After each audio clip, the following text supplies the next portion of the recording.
Umoja wa Ulaya wakutana nchini Tanzania na kuomboleza kwa pamoja vifo vilivyotokea Oktoba 29. Uhali gani mtazamaji wa Mseto Media? Karibu tuendelee kupeana taarifa na updates kuhusu yale yote yanayotokea ndani na nje ya nchi, ambapo kazi yetu sisi ni kukuletea wewe habari zote kuhusu siasa, jamii, elimu pamoja na burudani. Sasa ili usinipitwe na taarifa zetu, tafadhali hakikisha mbonyeza maneno mekundu subscribe kisha alama ya kengele. Umoja wa Ulaya nchini Tanzania ukutana na kuomboleza vifo vilivyotokea kufuatia machafuko ya siku ya uchaguzi Oktoba 29, ambapo machafuko haya yalitokea baada ya maandamano ya waandamanaji waliokuwa wakipinga uchaguzi mkuu wa Tanzania wa urais, ubunge na udiwani wa mwaka 2025, wakisema wanahitaji mabadiliko ya katiba hasa kwenye sheria za uchaguzi ili uwe huru na wa haki. Machafuko haya yalisababisha kuzimwa kwa interneti kwa siku kadhaa na kupelekea pia vifo vya watu wengi, majeruhi na uharibifu wa mali.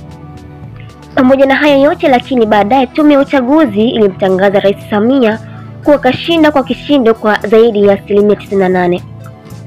Sasa kufuatia vifo hivyo, Umoja wa Ulaya Tanzania kupitia maafisa wa juu wa umoja huo pamoja na mabalozi wa baadhi ya nchi umekutana Novemba 18 na kuomboleza vifo hivyo.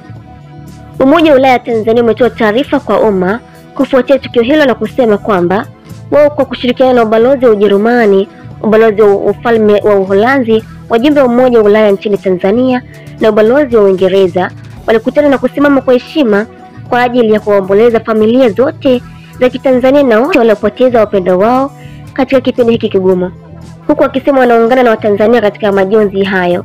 Mtazamaji wangu, hiyo ni taarifa kutoka kwa Umoja wa Ulaya nchini Tanzania. Kwa taarifa zaidi tafadhali usikae mbali na Mseto Media. Mimi naitwa Naomi Godlove hapa Mseto Media. Hakikisha umesubscribe, comment, like na kushare. Mseto Media, we connect everywhere.